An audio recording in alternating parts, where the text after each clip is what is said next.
Hello everyone! Magandang gabi po sa lahat po ng ating mga tagapanood. Ito po ang inyong favorite na tagalista ng Noisy, si Sasorgando Sasot. Alam niyo naman, ako ang #1 tagalista ng Noisy. I-share niyo na po ito ngayon din para po sa kaliwanagan ng lahat. Ito na po ang ating alam niyo naman ang bagyo, hindi ba? Sunod-sunod yan. Ito po ang susunod na signal number 4, di ba?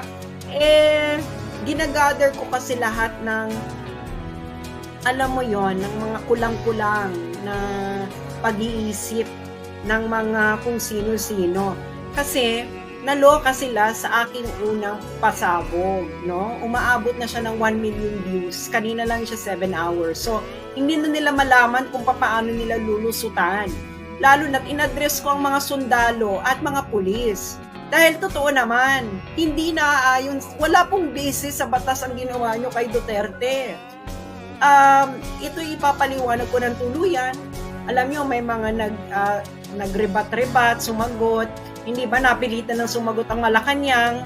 Hindi ba? Hindi naman nila nire-relate na ako yon, pero ako nga ang #1 Noisy doon. So ngayon, i-address na ngayon natin. Alam mo, Claire Castro, favorite pa naman kita. O yung mga nandyan, i-click nyo na share para malaman nyo lahat, yung mga nasa bahay,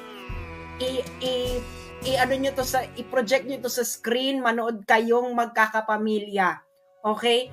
Para malaman ninyo kung paano kayo dinorobo, binubudol ng gobyernong BBM administration, lalo na kayong mga sundalo at pulis.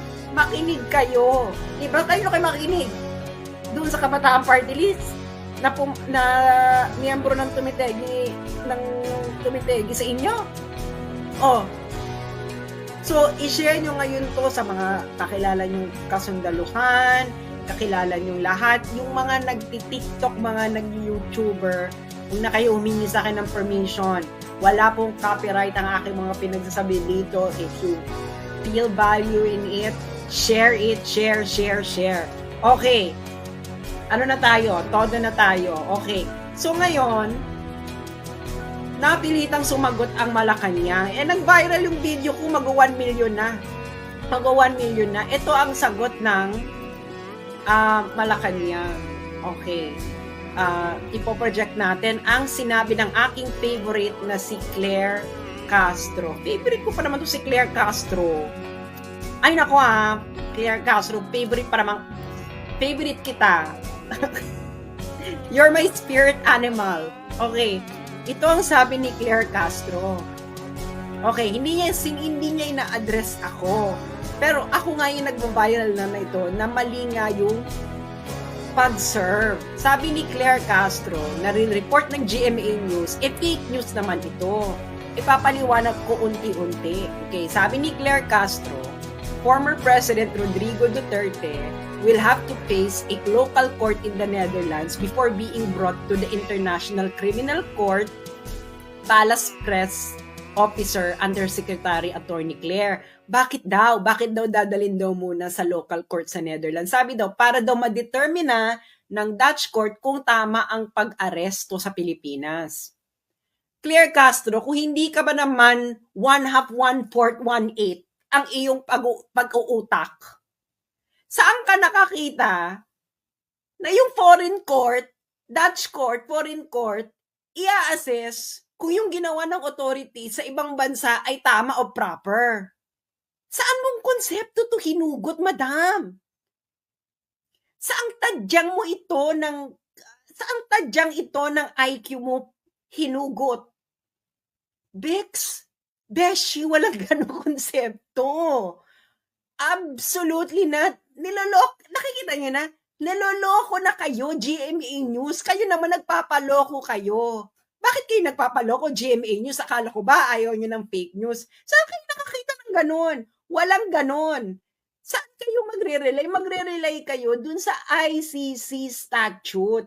Ang ICC statute, parang yung constitution ng ICC, yun ang sinusunod nilang procedure. Meron bang ganyang procedure sa ICC statute na yung Dutch court mag-a-assess pa kung proper yung pag-aresto doon sa tao sa ibang bansa? Walang ganun, Claire Castro. Ipapakita ko sa inyo, mga kababayan, kayong mga pulis at sundalo, makinig kayo dahil binubobo kayo, ginagago kayo, ginagamit kayo ng mga bangag na to at nagpapagamit naman kayo. Hindi ba?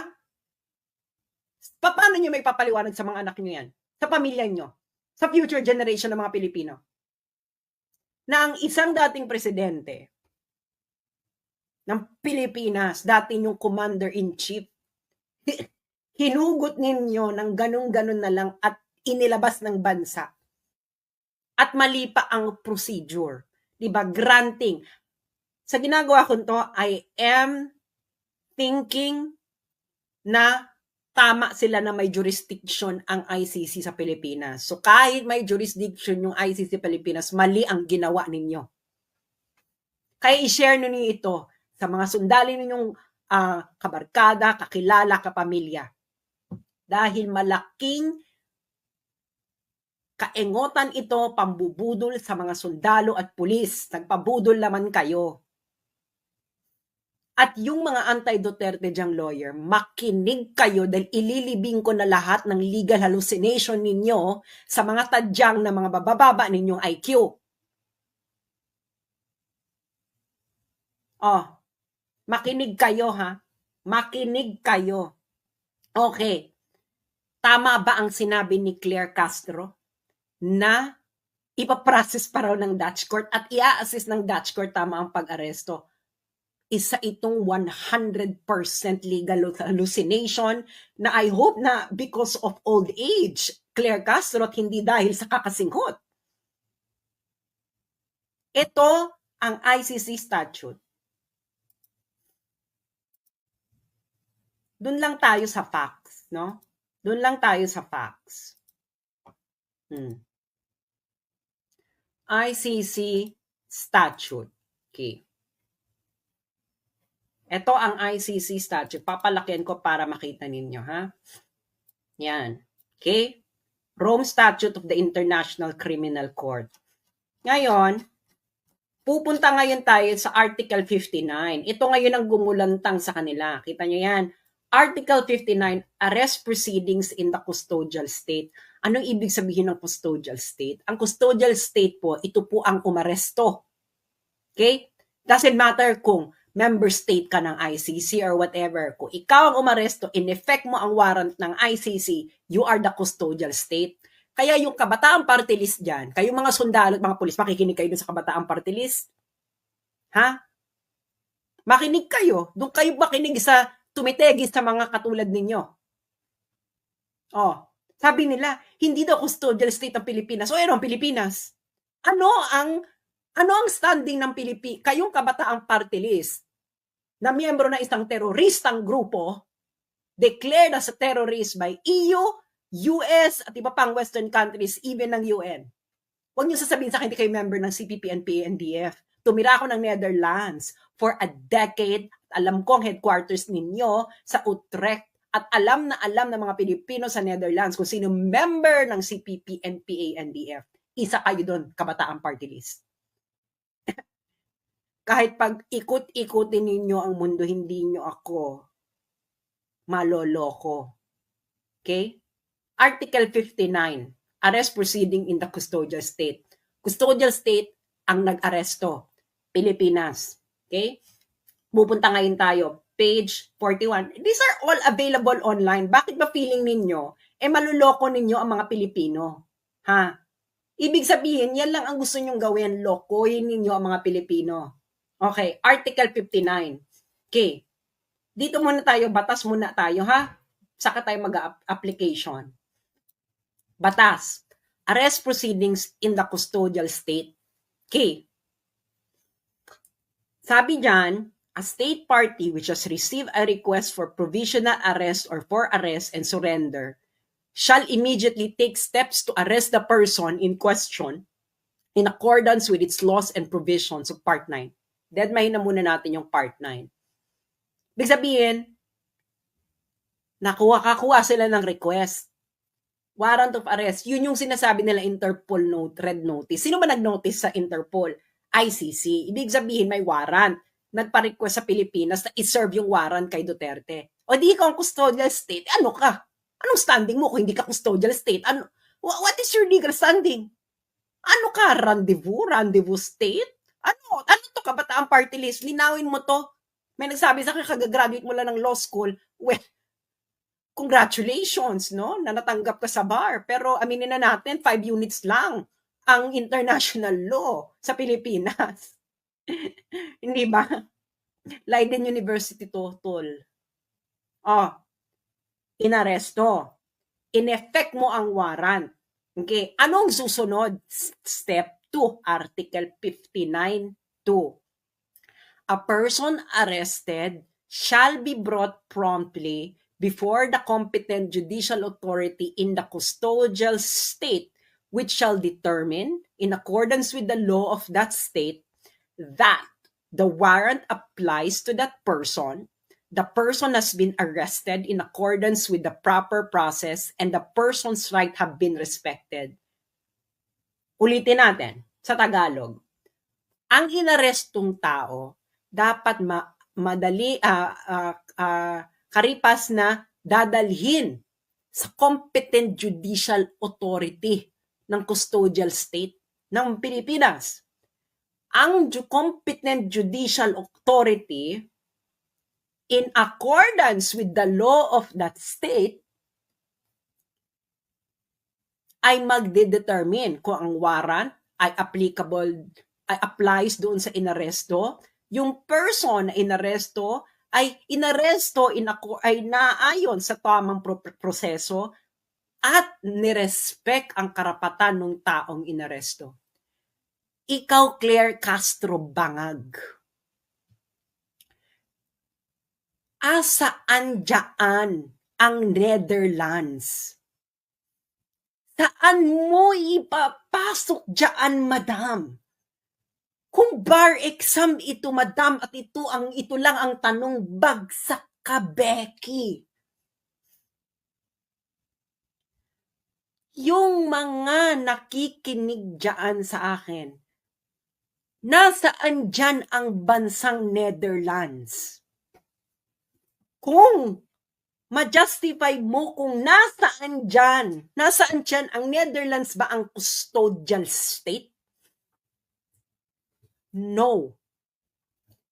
So, bakit ikaw na umaresto, Pilipinas, ang sasabihin mo, ang magdidetermina kung tama ang pag-aresto mo ay korte ng Netherlands?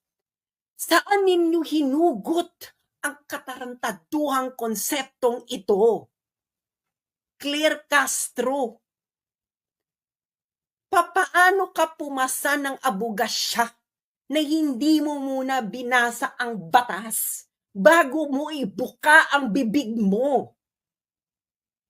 Kung gaano mo binuka ang bibig mo, gaanon kakitid ang utak mo. Sino ka, madam?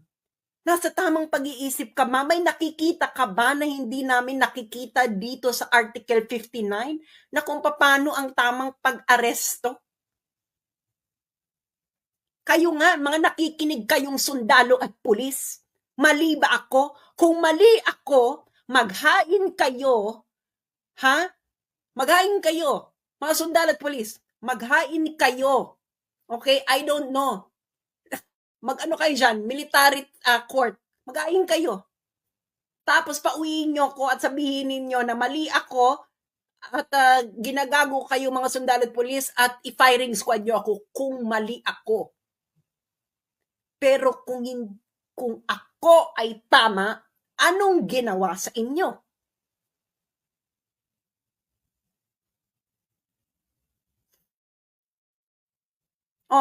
Claire Castro, magpaliwanag ka. Saan sa Article 59 na ang Netherlands ang magdidetermina kung tama ang proseso ng pag-aresto? Kayong GMA News, ano na? Dahil ba ilang porsyento sa inyo ay sa ng kumpanya ninyo ay pag-aari ni yung mga nakikinig sa aking senatorial candidate na pro Duterte noon. Ano? Magpaliwanag kayo. Nasaan dito? 'Di ba? Lalo na yung bagong Pilipinas team. Oh, kakampi ninyo. Sinasabi, Netherlands daw ang magpa-process. Nasaan dyan ang Netherlands? Netherlands ba ay custodial state? No. Ang Netherlands ba ang nag-aresto? No. Ang custodial state ay ang umaresto. Ang custodial state ay ang nag-effect ng warrant of arrest. Sino ito? Malinaw sa bawat Pilipinong nakapanood ng mga pangyayari kahapon kung anong ginawa ninyo kay Duterte. Hindi ba? Naka-live ito. Paano nyo sa amin madidinay ang mga nangyari? Inaresto nyo. Oh, paano nyo ngayon ito sasabihin, Claire Castro, na ang Netherlands ang magpa-process? Nasaan siya dyan? Nasaan ang Netherlands dyan sa Article 59? Palakihan natin para makita ng katiting mong utak. Oh, nasaan siya dyan? Nasaan ang Netherlands dyan, madam? Oh, malaki na yan. Nakakahiya naman sa mata mo. Sa mata mong pinakitid ng utak mo. Nasaan ang Netherlands dyan, madam? Nasaan? Oh, a state party has received a request for provisional arrest or for arrest and surrender. Netherlands ba ang naka-receive? No. Pilipinas ang umaresto, di ba? Who immediately took step to arrest the person? Si Duterte. Pilipinas. And then, from step 1 to step 2, a person arrested shall be brought promptly before the competent judicial authority in the custodial state. Ang custodial state ay yung arresting state. Netherlands ba, Claire Castro, ang arresting state? Nasa Netherlands ba si Duterte nang siya inaresto? Wala. Nasa Pilipinas. Inaresto nyo, di ba? Okay. Ang sunod na tanong, kayong mga nakikinig, nakita nyo ang lahat. Ipinresenta ba nila? Oh. Ayan ang requirement. After ng arrest, a person arrested shall be brought promptly before the competent judicial authority. Ano ibig sabihin nito? Ipipresenta nyo si Digong sa harapan ng competent judicial authority. Ginawa ba nila ito? Kayong mga sundalo at mga pulis na nakikinig sa akin, ginawa nyo to? Ginawa ito ng mga kasamahan ninyo? Sa dati ninyong commander-in-chief? Oo, hindi lang ang sagot. Napakasimple. Oh. Oo o hindi na pagkatapos arestuhin si Duterte ay ipinresinta si Duterte sa harapan ng competent judicial authority ng Pilipinas. Oo o hindi? Yung mga sundalo at mga pulis na nakikinig sa akin. Oo o hindi? Hindi. Nakita namin ang lahat ng nangyari. Huwag kayo magmaamang-maangan. Ginawa ba ito?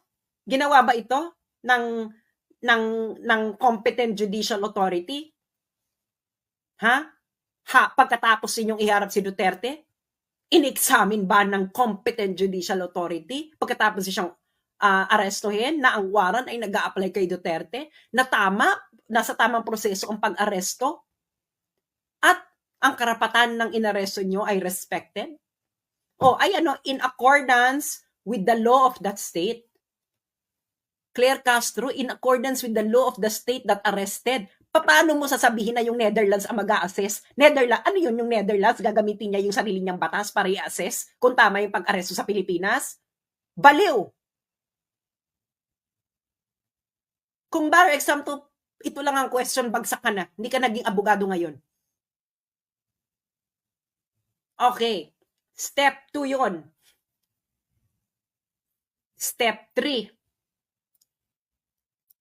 Nahiharap mo na sa competent judicial authority. Step 3. The person shall have the right to apply to the competent authority in the custodial state for interim release pending surrender. Yung competent authority dito, yung competent judicial authority yan. Okay? Hindi mo nga hinarap sa competent judicial authority. So, ginawa ba ito mga kababayan? Binigyan ba nila ng karapatan si Duterte na mag-apply sa competent authority? Paano mo nga gagawin? Hindi mo nga hinarap sa competent judicial authority. Sa ano nang gagawin niyan dito? Kailangan niyang interim release. Okay? Pending surrender. Pwede siya, karapatan niya yan. Karapatan niya ng mga akusado sa ICC. Ginawa ninyo? Napanood nyo lahat? Ginawa niya? Ginawa nila? Ginawa ng BBM administration? Simple lang sagot dito, oo, hindi. Procedure to Ang procedure, checklist lang yan. Yes or no lang ang sagot dyan. Yan ang yes or no. Kayo sa mga kongreso. Yan ang tamang yes or no lang ang sagot. Yung procedure. Kung procedural question. Okay. After nyan, i-review ng competent judicial authority. Ano i-review niya? Okay? I-review niya kung pwedeng bigyan ng interim release. Ngayon, yung ICC ino-notify na may request for interim release yung akusado. At yung ICC magbibigay ng recommendation kung pwede ba or hindi. Recommendation lang. Ngayon yung korte ang huling magde-decide. Okay. Sabi sa step 6, if the person is granted interim release, ibig sabihin, yung korte ng arresting state, yung Pilipinas, kung nag-grant nila, yung ICC, yung pre-trial chamber ng ICC, ay magre-request ng periodic reports ng status ng interim release. Okay. Once ordered to be surrendered, step 7, once ordered by the custodial state, once ordered to be surrendered by the custodial state, the person shall be delivered to the court. The court here is the ICC as soon as possible. Okay. So, ang nangyari sa'yo, kay Duterte, step 1, arrest, biglang nag-jump sa step 7. Tama ba yon? Mga sundalo at kapulisan, tama ba yon? So, ano ang basihan mo, BBM Bangag, na ginawa mo ang step 1, inaresto mo, inignore mo ang step 2, step 3, step 4, step 5, step 6, at nag-jump ka sa step 7. Kaya ka ba bumagsak sa Oxford? You're not following instructions. Napaka-simple. Plain language. Oh, yung mga taga Mindanao, makinig kayo. Tama? Okay. Oh, Claire Castro, walang Netherlands dyan ha, wala. Tigilan mo na yung legal hallucination mo. Okay. Now, para mas lalo ninyong maintindihan, okay, i-apply na natin ngayon ito sa facts, okay, facts of the case, okay, nang nangyari. Okay. Nasa na itong i-share ko. Kaya paki-share muna ito at makinig kayo nang hindi kayo naloloko ng mga kung sino-sino. Okay. Nasa na ba yan? I-ano ko na lang. I-share ko na lang yung Facebook ko. Okay. Yung mga, wag na kayo mag-request sa akin kung i-download nyo para sa TikTok, i-download nyo na lang. Okay. Dito ngayon tayo sa application. Okay. Ito ang sunod-sunod na pangyayari. Inaresto si Digong, correct? Oh. Granting, sabihin na natin for the sake of argument na may jurisdiction ng ICC, inaresto ninyo. Saan ang warrant of arrest ng ICC. Huwag niyo akong paikot-ikutin na dahil sa Interpol. Wala pong karapatan ng Interpol na mag-issue ng warrant. Ang Interpol po, nag-i-issue po ito ng red notice after merong isang requesting party na magsabi na may warrant of arrest itong tao ito at kailangan ng tulong ng Interpol. Ang Interpol nag-issue ng red notice on the virtue of that warrant. At ikaw, Pilipinas, ikaw, Bongbong, hindi ka nag-comply sa Interpol, nag-comply ka dun sa warrant. Hindi dun sa red notice, nag-comply ka doon sa warrant. Okay. Sabi mo, inaresto si Digong. Okay, nag-comply yan sa Article 59.1 ng ICC statute. Arrest the accused. Check. Anong second step nila? Dinala sa Villamor Air Base. Anong step 2 sa ICC statute? Iharap ang akusado sa competent judicial authority ng custodial state. In other words, Pilipinas. That's Article 59.2. Okay. Nag-comply? Aba, kahit grade 5, may intindihan ko anong difference ng Villamor Air Base at competent judicial authority. Wes, wag niyo naman ka-illegal calisthenics. Ang layo naman ng Villamor. Kailan naman naging competent judicial authority ang Villamor Air Base? Yung mga sundalo at pulis. Oh, mali ba ako? Sabihin niyo sa amin, baka nagbago na. Baka nagbago na talaga ang Pilipinas.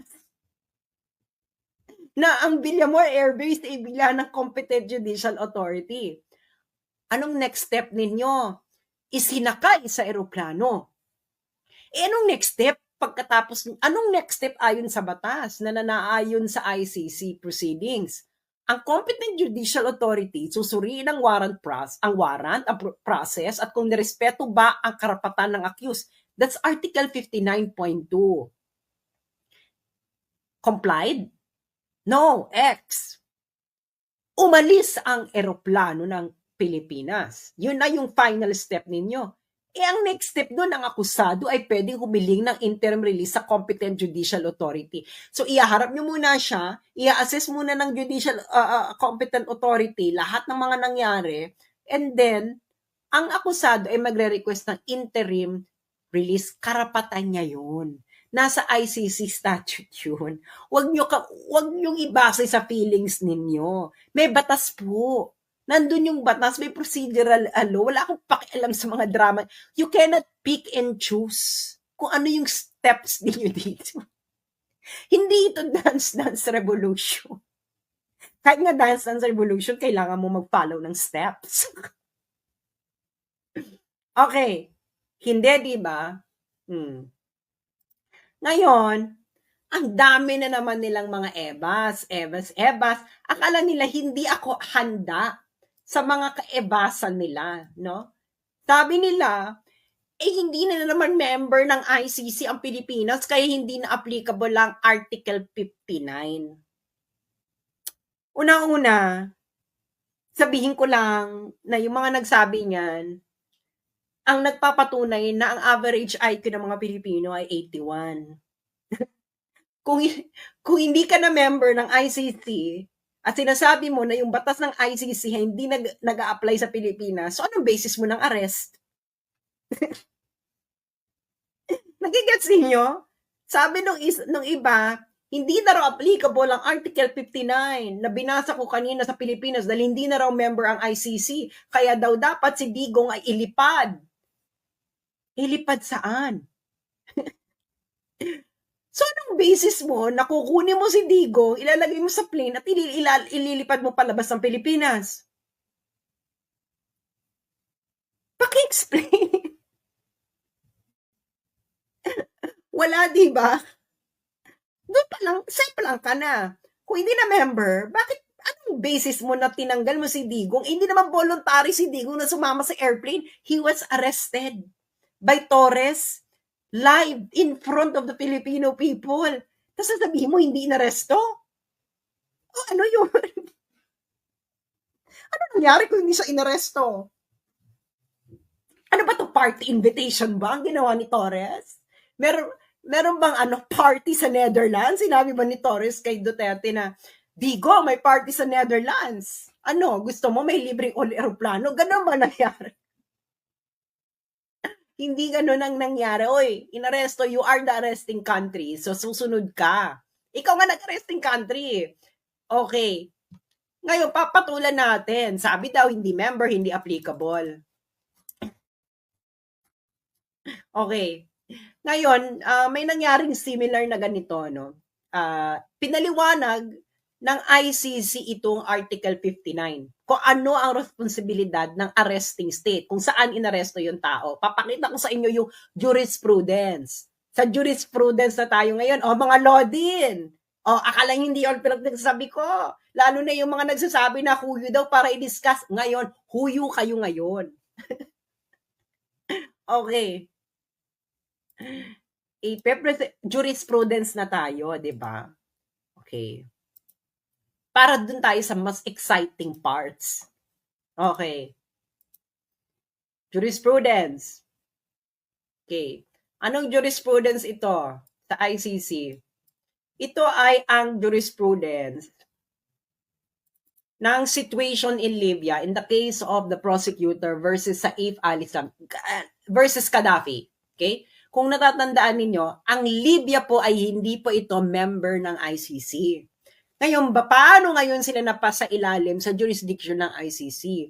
Dahil meron po sa Rome Statute na ang UN Security Council ay pwedeng magpasa ng resolution na ire-refer nila ang isang sitwasyon sa ICC para investigahan. Kaya napasa ilalim sa jurisdiction ng ICC ang Libya kahit ang Libya ay hindi ito miyembrong bansa. May ganun pong procedure. Okay. Ngayon, i-search nyo to. Number ICC 00111-0111, date April 4, 2012. Okay. Dapat yung may date kasi lahat ng references nila ito dito sa kasong ito. And then, hanapin nyo ito April 4, 2012. Okay. Ngayon, sa paragraph 19,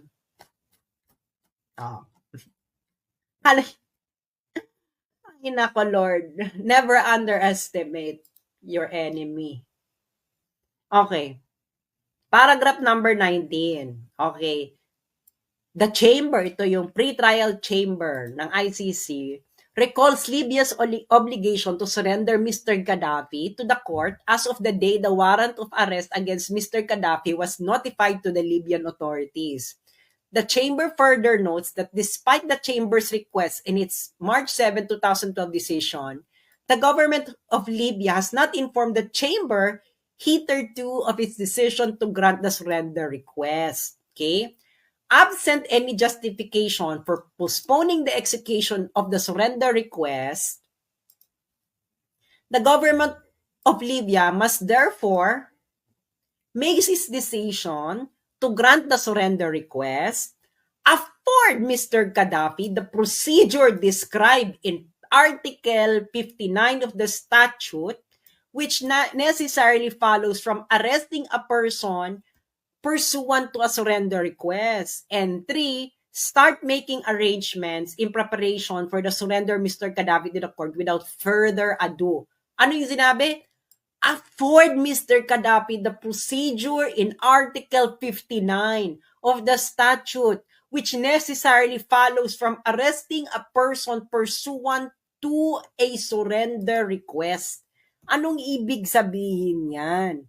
Ikaw na umarestong bansa, kailangan mong i-effect ang lahat ng nasa Article 59. Libya na to, hindi sila miyembro ng ICC. Kaya yung mga nagsasabi niyan, hindi na naman tayo member, ulul. It applies to the arresting state who would like to comply to the surrender request ng ICC. Kese hodang sino ka pa. Dito nga lang, mas matindi dahil ang UN Security Council binigyan ng kapangyarihan ang ICC na imbestigahan ang Libya. So, ang basis ng jurisdiction dito ng ICC ay ang UN Security Council resolution. Ngayon, yung ICC, sinabi niya may jurisdiction sa Pilipinas kahit nag-withdraw na ang Pilipinas. Therefore, ang jurisdiction ng ICC flows from its own interpretation of its jurisdiction. Ano? Libya ito, Libya. Nakikita nyo, kailangan daw si Mr. Gaddafi ay ibigay lahat ng procedure described in Article 59. Ano yung Article 59? Uulitin ko mga sundalo at mga pulis. Okay? Na nakikinig sa akin. Kung gusto nyong magpaloko pa sa gobyernong ito, gawin ninyo, pero may mga taong matagal nang gising. Ito ang procedures ng Article 59. Arrest the accused. Article 59.2, iharap ang akusado sa competent judicial authority ng custodial state. Ang competent judicial authority susuriin ang warrant, process at kung nirespeto ba ang karapatan ng accused. At ang pinakahuli, ang akusado ay pwedeng humiling ng interim release sa competent judicial authority. All these processes will happen where? Hindi sa Netherlands, Claire Castro. Sa territory ng arresting state. Ikaw na naman, Claire Castro, legal hallucination. Pati yung mga law din na iba. Legal hallucination. Plain language. Hindi ka po pwedeng mag-legal calisthenics kung plain language ang batas. Magli-legal calisthenics ka lang kung may ambiguity. Hindi ba? Actually, hindi rin. Yung mga law school, bago kayo magturo na international law, ituro nyo muna ang VCLT, ang Vienna Convention on the Law of Treaty Interpretation.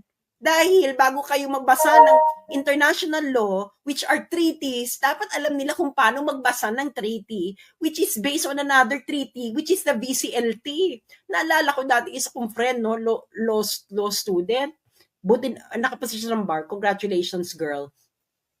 Tinatanong niya ako sa UGLOS. Ang tinanong ko kasi nga, subject daw sa international law subject nila, 5 units lang naman yun. Tinanong ko siya, tinuro ba sa inyo muna yung VCLT?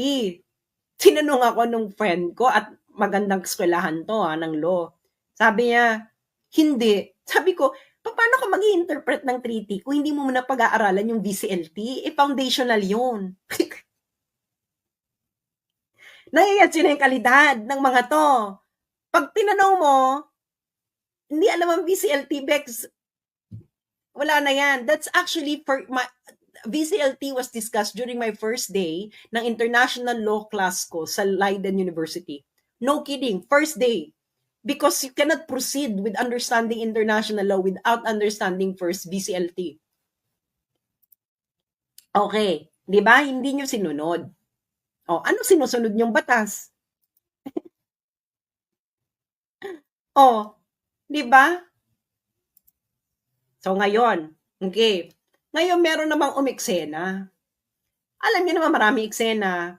Handa na nga ako sa lahat ng eksena.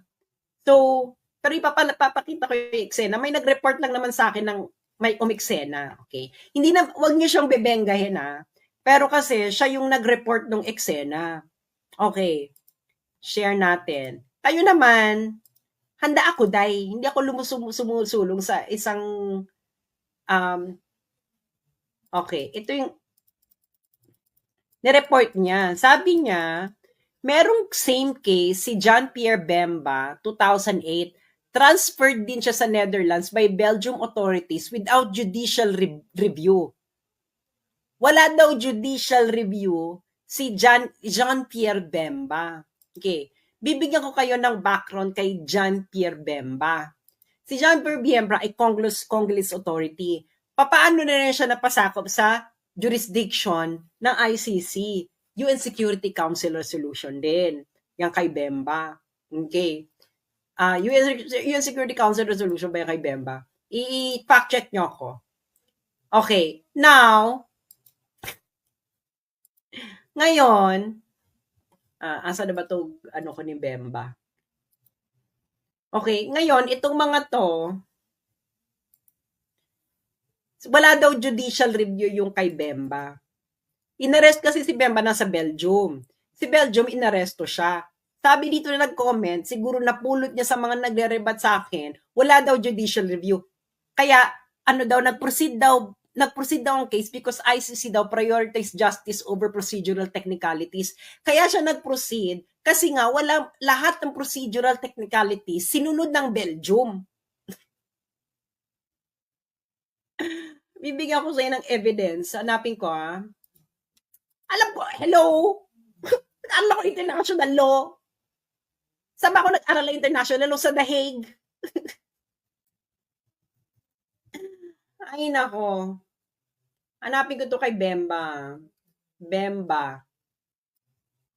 Para makita nyo, ano lang tayo, facts. Diba? Doon lang tayo sa facts. Huwag tayo sa mga legal hallucination. Diba? Bakit naman kasi kayo magli-legal hallucinate? May jurisprudence. May batas. So, bakit kailangan ng legal calisthenics? Kailangan magpo-proceed ko muna ng what is the letter of the law and then jurisprudence. Ngayon, if these two don't suffice, then ka na mag-legal calisthenics, siya ka na mag-creative interpretation of the law. Otherwise, matatalo yung kliyente mo, be. Tanungin niyo sa mga abogado. Pag yung abogado niyo nagki-creative interpretation, talo ka. Malaking chance mo matatalo ka unless yung creative interpretation niya talaga very plausible. Okay? Okay. Kay Bemba ngayon tayo. Bemba. Okay. Si Bemba, wala daw judicial review. Kailangan nating sampalin ng katotohanan tong mga taong ito, no? Dahil pinagluloko nila ang mga Pilipino. Simple. Pinagluloko ninyo ang mga Pilipino. Pinagloko ninyo ang mga sundalo, niloko ninyo mga sundalo, niloko yung mga police. You let them arrest their former commander-in-chief, beloved president of a lot of Filipinos, the first president from Mindanao, nang hindi naaayon sa batas. Okay. Kay Bemba ngayon tayo. Bemba. Okay. That's Article 59, compliance. Okay. Dito ngayon tayo kay, asa na si Bemba et al. Nakakaloka yung pangalan ni Bemba, no? Bemba et al. Okay. Asa ka na, Bemba? Asa na? Okay. Decisions. Article 59. Okay. Wala daw judicial review. Wala daw judicial review kay Bemba. Ano niyon? So ang premise nila, inaresto lang sa Belgium, inilipad kagad sa Netherlands. Hindi na raw sinunod ang mga step by step. Hindi ba? Step by step. Okay. Okay. May step by step yung kay Bemba. Hanapin ko lang yung decision dito kay Bemba. Nag-enjoy ba kayo? Nag-enjoy ba kayo sa Sonic Boom? Ano? May rebuttal pa ba? Kung may rebuttal pa, handa ako, be. Diyos mio, Santisima Trinidad. Ano ba to?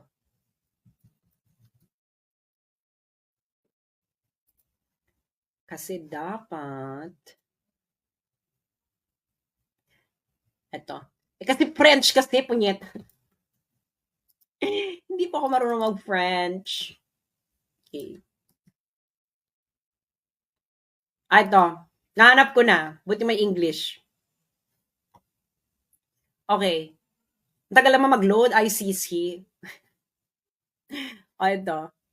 Top screen. I-share na natin yan kay Bemba. Si Bemba daw. Walang judicial review. Okay. Alam nyo, kayong mga nagpapakalat ng mga legal hallucination, makinig kayo. Okay. Ang nakikita nyo ngayon, ito ay ICC 01-05-0108, June 23, 2008. Situation in the Central African Republic, the prosecutor versus Bemba Gombo. Okay. Ano to? Tungkol saan to? Recommendations to the Chamber French. Wag na tayo Chamber de blah, blah, blah, Brussels Court of Appeal, pursuant to Article 59 of the Rome Statute. Ano ibig sabihin nito, friends? Ito yung mga gustong maghanap, ha? Ayan, ito ang hanapin ninyo. Yan. ICC 01-05-0108, June 23, 2008. Yung mga abogado, makinig kayo. Ano to? Okay? Saan galing ito? Saan, anong pagdidesisyon nila? Recommendation nila doon sa Belgian Court, sa Brussels Court of Appeal. Brussels Court of Appeal, labi! Bakit ngayon sila nag-recommend sa Brussels Court of Appeal? Kasi nga may judicial review, mga best. Hindi ba sinabi ko na sa inyo, may step? Ano yung isang step? Ipapakita ko ba yung step? Ipapakita ko yung step para yung mga yung may legal hallucination, okay? Para yung may legal hallucination, para maka-follow. Para naman maka-follow yung mga nagli-legal hallucination, di ba? Mamaya ka na ta. So, pakita ko ng step to dun sa Article 59. Anong step yan? Okay, step. Okay. Anong step yang pinakita ko kaninang desisyon? Okay, Article 59. Papakita ko sa inyo ha, anong step yan?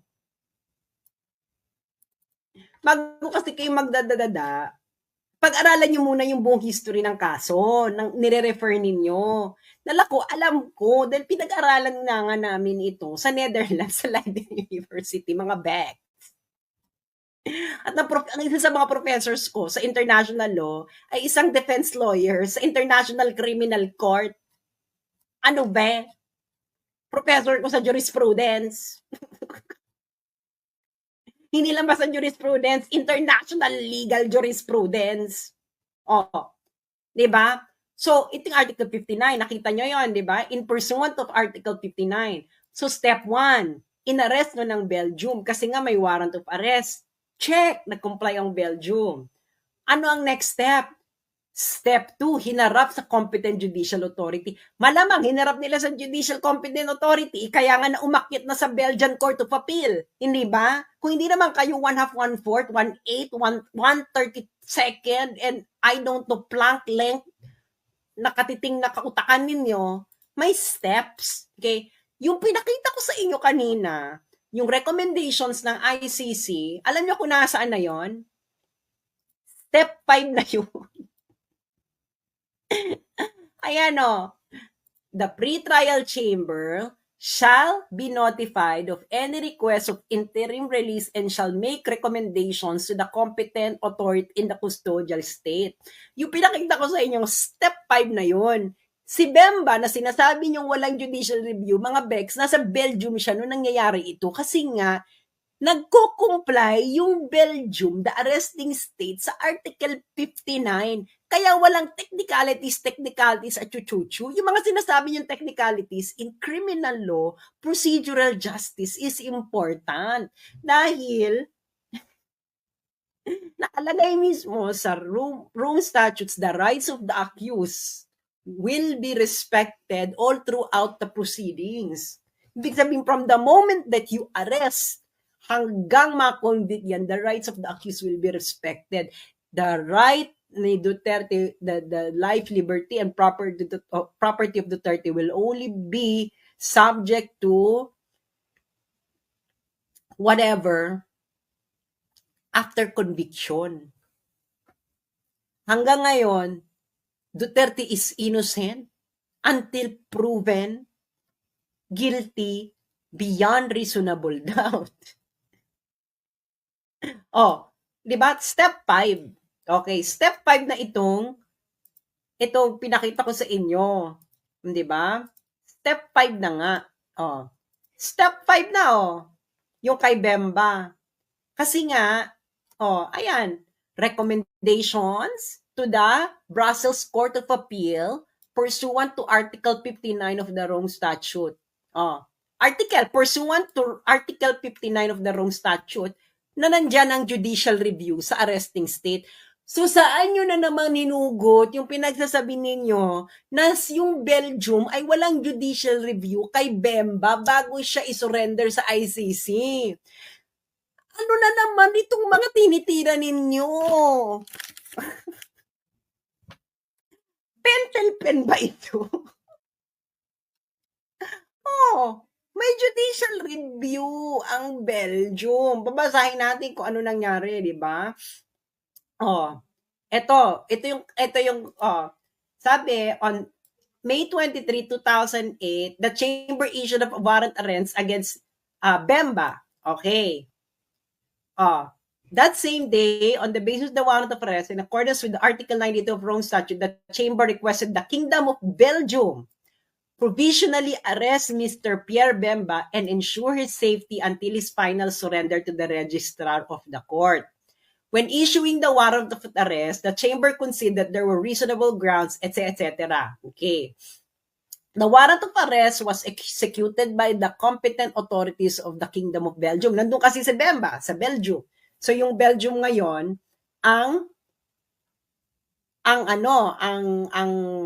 custodian state. Nasa Belgium si Bemba eh.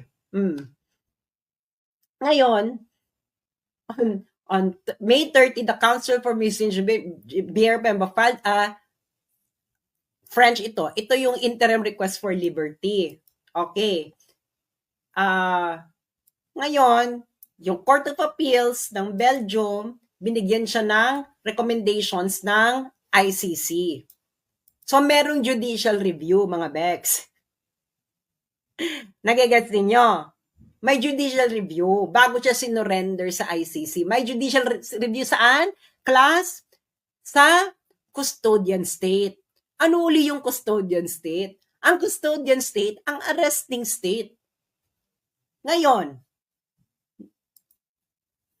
dinebank ko ba kayo nang hinugot ko lang sa tadyang ang mga argument ko? Hindi.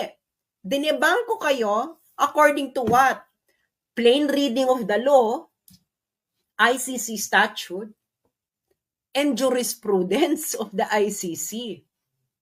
Ngayon, kayong mga nakikinig sa akin, mga sundalo at pulis, ano ngayon ang ginawa sa inyo ng BBM administration? Tell me. Were you acting on the presumption of regularity? Paano regular? Hindi nga, Torres was not acting on presumption of regularity. Torres was acting on the condition of the ignorance of the process of the ICC. And ignorance of the law doesn't excuse anyone. Kahit si General Torre ka pa, ay yun ay kung kayong mga pulis at sundalo ay loyal pa sa Constitution. That's my challenge to you.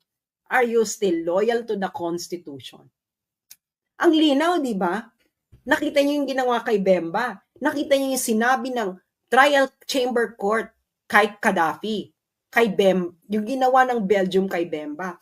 Sinabi noon sa desisyon kay Gaddafi na Article 59 dapat i-afford kay Gaddafi ng Libya, the arresting state. Si Bemba na inyong pinagmamalaki, etos garbanzos, binigyan din siya ng Article 59, nag-comply din ng Article 59 ang Belgium bago siya isinurrender sa ICC. Kayong mga sundalo at mga pulis na nakikinig sa akin ngayon, granting, let's say, for the sake of argument that ICC has jurisdiction over the Philippines. Okay? Let's say, for the sake of argument, just for the sake of argument, okay? Ginawa ba sa pag-aresto sa former Commander-in-Chief? Ha? Hindi ito ginawa kay Erap. Hindi ito ginawa kay Arroyo. This is the first time that this was conducted in recent memory to a former head of state of the Philippines. Hindi ba? Si ERAP nga na pinatalsik ng upheaval na nagkaroon ng people power and coup combine laban kay ERAP. Binigyan pa siya ng karapatan. Hindi ba? Si Duterte, what did he do? Kayo mga sundalo at pulis. No, huwag niyo sasabihin may presumption of regularity. Presumption of regularity is premise that the officer actually knows what is regular.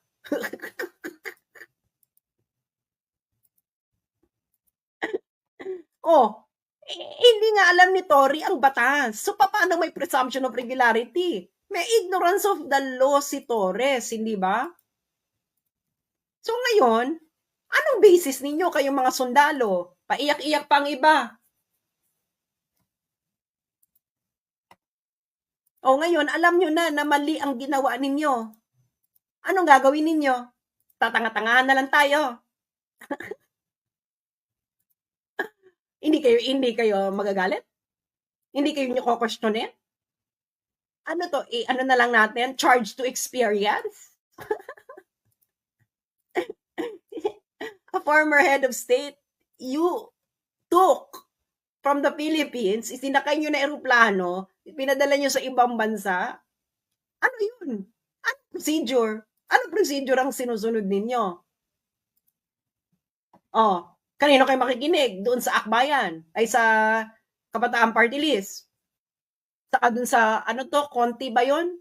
Yung lawyer ng Makabayan Block? Hindi ba yung mga tumitegi sa inyo?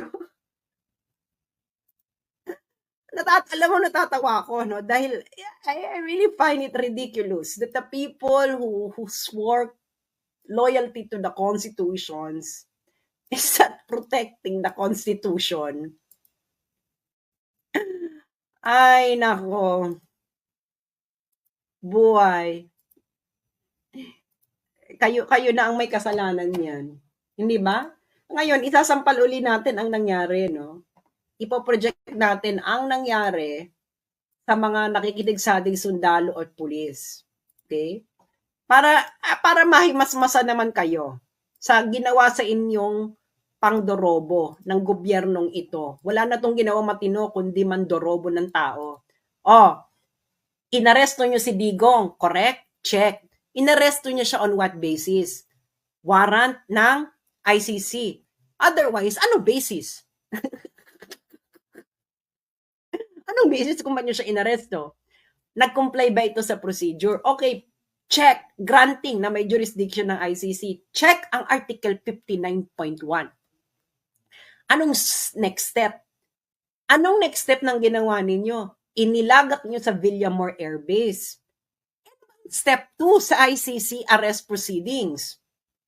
Iharap ang akusado sa competent judicial authority ng custodial state. Ito ay Pilipinas. Article 59.2. Ang sabi ni Claire Castro, ang step 2 daw sa Netherlands, sa local court sa Netherlands. Hindi po ganon. Dahil hindi naman po ang Netherlands ang arreste. Hindi po Netherlands ang nag-effect ng warrant or nag-request to surrender a suspect. Pilipinas po, kayo yun, yung mga sundalong nandun, yung mga pulis. Dinala niya sa Villamor Air Base. Kailan po ba naging competent judicial authority ang Villamor Air Base? Baka sa bagong Pilipinas, ang kasama na ang Villamor Air Base sa competent judicial authority. Yung mga taga Mindanao dyan, makinig kayo. And the next step nyo is sinakay sa eroplano. Hindi na kayo nag-comply sa Article 59.2, pati doon sa dapat gagawin sa Article 59.2, dapat yung competent judicial authority susuriin ang warrant, process ng pag-aresto, at kung nirespeto ba ang karapatan ng accused. Kasi sinakay nyo nga sa eroplano eh.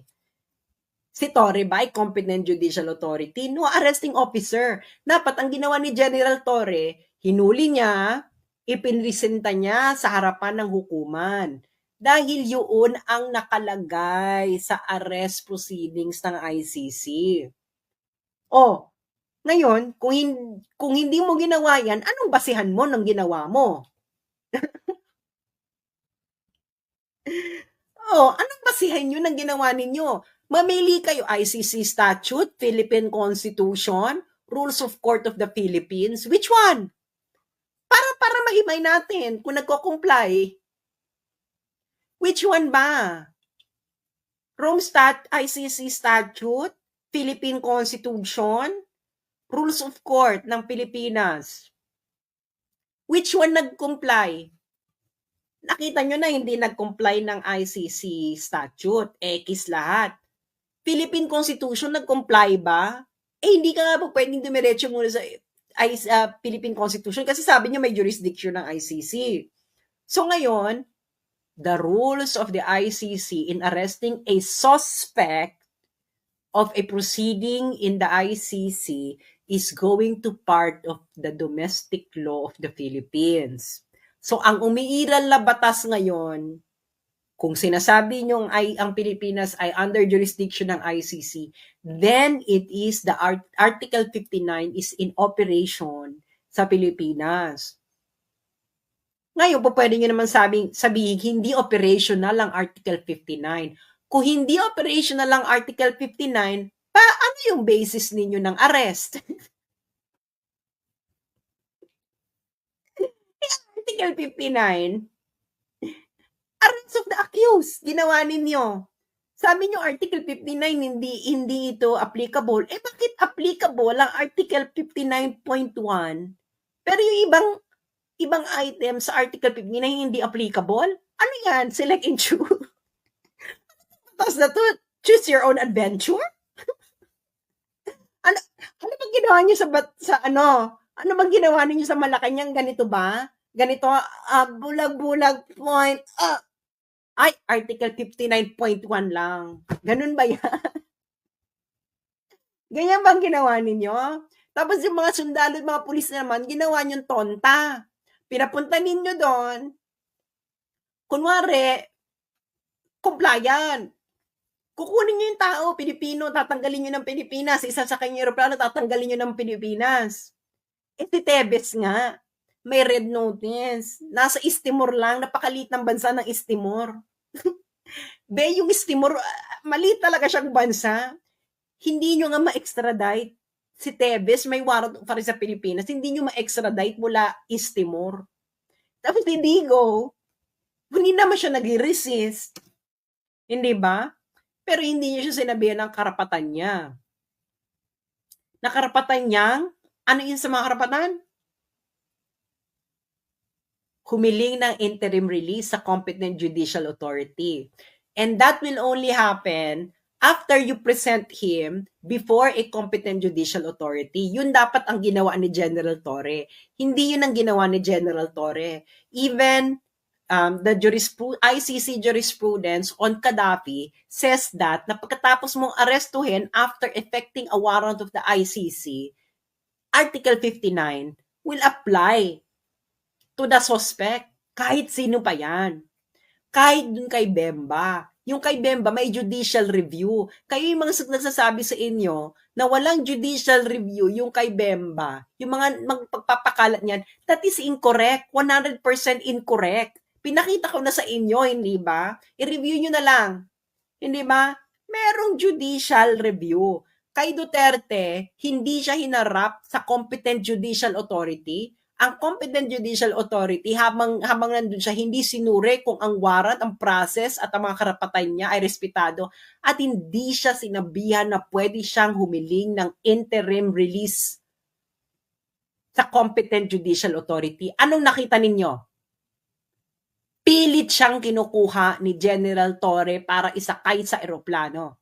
Hindi ba? Yun ang mga nakita nyo at nasubaybayan ninyo. Huwag kayong magmaang-maangan, kayong mga sundalo, kayong mga pulis. Ngayon, saan kayo loyal? Loyal kayo sa Constitution? What is the basis sa Constitution ng arrest? Mag-aantayan tayo ng desisyon? Alam nyo na, napakalinaw. Hindi nyo kailangan mali. It is incorrect. Flawed. You gave up the sovereignty of the Philippines. Ito, may role pa yung Korte ng Pilipinas, oh. Iharap sa competent judicial authority ng custodial state. Pilipinas yung custodial state, Claire Castro, hindi Netherlands. Your legal hallucination is too much already, madam. Magpa-hair follicle test ka na. Wala yung sinasabi mo. Yung sinasabi mo, Claire Castro, wala yan sa Rome Statute. Wala yan sa jurisprudence ng ICC. Walang papel ang Dutch court sa pagsusuri kung ang pag-aresto sa akusado ay proper. Unless na citizen nila ang involved, one, resident nila ang involved, two, or kung yung tao ay inaresto doon sa territory ng Netherlands. Doon lang nag-activate ang Dutch court in order to comply with Article 59. Yang sinasabi mo, Claire Castro, kayo namang GMA News 7, pinapakalat niyo ang kabubuhan ni Castro, halatang-halata kayong GMA News kayo ay mga bayaran kayo ni Marcos ngayon, na hinahada niyo si Marcos, nagpapatira kayo sa puwet sa mga Marcoses ngayon. Pinobroadcast niyo naman yung katangan, wala ba kayong legal researcher? Hindi niyo ba kaya? Ang mahal-mahal ng, ang laki-laki ng kinikita ninyo ah. Tapos puro kabubuhan pinapakalat niyo sa mga Pilipino? O, yung mga sundalo at mga pulis, naniniwala naman kayo. Uto-uto.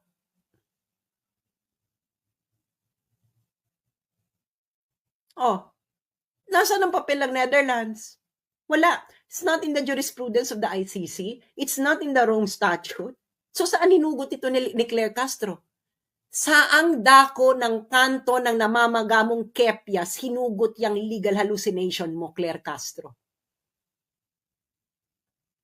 It's not in the Rome Statute. It's not in any jurisprudence of the ICC. Not even in the Philippine Constitution. Not in the rules of court of the Philippines. Not in the jurisprudence of the Philippines. May papel pa ang Korte ng Pilipinas sa mga nangyayari. Anong ginawa ni General Torre following whose order? Na i-disregard ang Korte. Sagutin niya yung mga sundalo at pulis. Ano ang basis ni General Torre para i-disregard ang Korte na may papel pa ayon sa Article 59 ng Rome Statute? Ayoko ng yes or no dito. Give us your most talented reply. Tingnan natin kung may basehan yan. Kailangan meron tong jurisprudence, ha? Na yung Article 59 pwedeng i-disregard. Hanapin nyo na kailangan i-disregard ito, pero nakita nyo na, di ba? Doon sa kasos ni Gaddafi, anong sabi ng pre-trial chamber? Uulitin natin para makita to ng mga sundalo kung anong ginawang kabubuhan ng gobyernong ito. Diyos mio, Santissima Trinidad. Okay.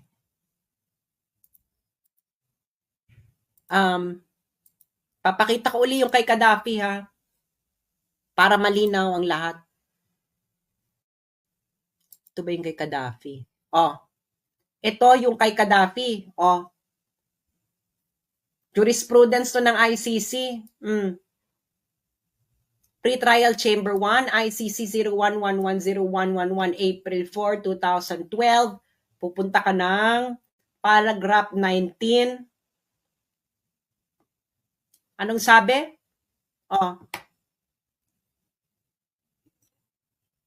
Government of Libya, siya yung mag-aaresto, mag-effect ng warrant of arrest, afford Mr. Gaddafi the procedure described in Article 59 of the statute, which necessarily follows from arresting a person pursuant to a surrender request. Gaddafi na yan, ha? Yan ang sinabi ng ICC. Pagka-aresto mo, ibibigay mo sa inaresto mo dito si Mr. Gaddafi, procedure described in Article 59 of the statute, yung diniscuss ko, which necessarily follows from arresting a person pursuant to a surrender request. So, ibig sabihin, pag may inaresto ka in pursuit ng surrender request ng ICC na yun ang nangyari, you will afford the accused the procedure described in Article 59. So ngayon, yung mga nagre-rebat-rebat sa akin, humugot kayo ng jurisprudence sa ICC justifying yung sinasabi ninyo na Article 59 does not apply to the Philippines. Dahil kung wala kayong mahugot, sama-sama kayong sanang mag-crashing sa taas ng amats ninyo.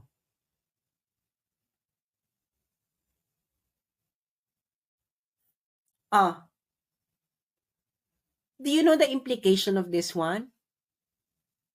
This is not going to be the end of it. Not going to be the end of it. It's going to be a huge international issue. I'm going to tell you. Diba? I'm going to tell you. It's going to be a huge international issue. It will be. Nataon pa, si Trump pa yung presidente ng US na galit sa ICC. Galit na galit sa ICC. It will be a huge international issue. And ang ICC ngayon nasa hotspot, di ba? Dahil yung kay Netanyahu, kay Putin, at yung battle nila ngayon with the US. Sa hotspot sila ngayon. Do you really think, ngayon, kung gusto ng ICC to add additional burden to them, go ahead. Disregard Article 59. But this will be your death knell. Because alam ninyo, kayo na rin mismo ang nagsabi sa jurisprudence ninyo, pagkatapos arestuhin ng isang accused, this is the jurisprudence on the situation on Libya, afford Mr. Cadavi the procedure described in Article 59. Ginawa ba yan sa Pilipinas? Ginawa ba? Ginawa ba kay Duterte? Napanood nyo lahat. Yung mga nakikinig sa aking sundalo, ginawa nyo? Ginawa ba ng gobyernong Bangang? O di malinaw na this is political. So you have been a tool not of law but of politics. Ano pa ba? Hindi na ayon sa batas eh. Diba? Ito nangyari, inaresto si Digong, dinala sa Villamor Air Base, isinakay sa eroplano, umalis ang eroplano ng Pilipinas. Paano naging compliant yan ng Article 59? Diba? O choose your, i-screenshot nyo ngayon, pag-aralan ninyo, lalo na may mga sundalo, diba? Pag-aralan nyo mabuti yan. Diba? Diba? Yang pula, yaan ang procedure. Yung blue, yan ang ginawa ninyo ng bangag na administrasyon. Ano ba yan? Nagtutugma ba? Screenshot ninyo, kayong mga nakikinig, screenshot ninyo, pag-aralan nyo, itulog nyo muna, pag-aralan nyo kinabukasan, sa inyong inuman, pag-usapan ninyo kung magkakatugma ba yung batas sa ginawa.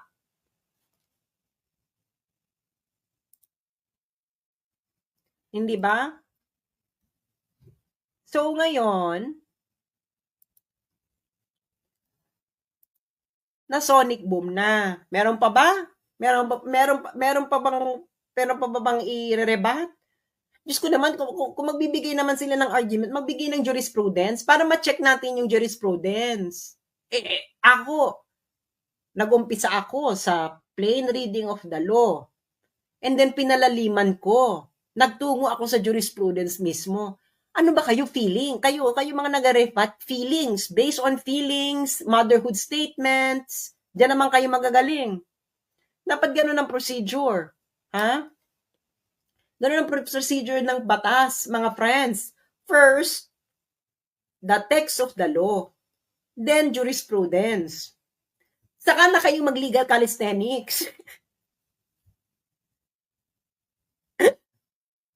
Oh, basihan ko, plain reading of the law, check. Ayon yan sa BCLT. O, jurisprudence, ayon yan sa BCLT. Ngayon, hindi ko na to i-explain, no, kung ano yung BCLT. Yung mga nakikinig na lang sa akin, lawyer, kung hindi nyo alam ang BCLT, bakit kayo nagsasalita tungkol sa international law? Oh, plain language. Check. Ayon yan sa BCLT, reading of a treaty. Ang statute kasi, treaty yan. Check. Oh, jurisprudence. Check. Anong role ng jurisprudence sa international law? Subsidiary ito. Basahin niyo yung ICJ, Sources of International Law. Okay? Yang mga judicial decision, their subsidiary interpretation of a treaty. Pero ang una-una mong parate, okay, na pagbabasihan, that treaty itself. Ngayon, kung hindi malinaw yung treaty, you will consult other sources of international law which includes jurisprudence. Hindi ka po pwede ditong mag-jump kagad sa feelings. Hindi ito quadcom. Oh, Socratic method, di ba? What is the text of the law? Yun ang unang tanong. Ganyan sa law school namin. Di ba, what is the text of the law? Oh, explain. Di ba, IRAC, di ba? Alam nyo, yung mga law student, alam nyo yung IRAC. Kung hindi nyo alam ang IRAC, Diyos ko dahil, baka ibang law school kayo. Di ba, issue, rule, application, conclusion. Oh, saan yung application? Rule is the text of the law. Application, saan ka ngayon magre-rely ng application? Sa jurisprudence. Saka ka ngayon magre-reach ng C, conclusion. Actually, conclusion and critic yun sa amin eh. Oh, may issue. Issue Article 59 of ICC statute. Was it complied by the BBM administration? Oh, from issue, you go to R, rule. What is the rule? You list the rule, Article 59, as it is. Oh, application. Application, you begin with the plain reading of the text. BCLT. Yan ang rule sa BCLT. Oh, ngayon, kung gusto mo pang palalimin, kung medyo malabo pa sa iyo yung meaning ng Article 59, you go to what? Other sources of international law as subsidiary to interpret the treaty. What is the treaty here? The ICC statute. And then after you apply it with the facts, you go to the conclusion of your issue. So what is the issue?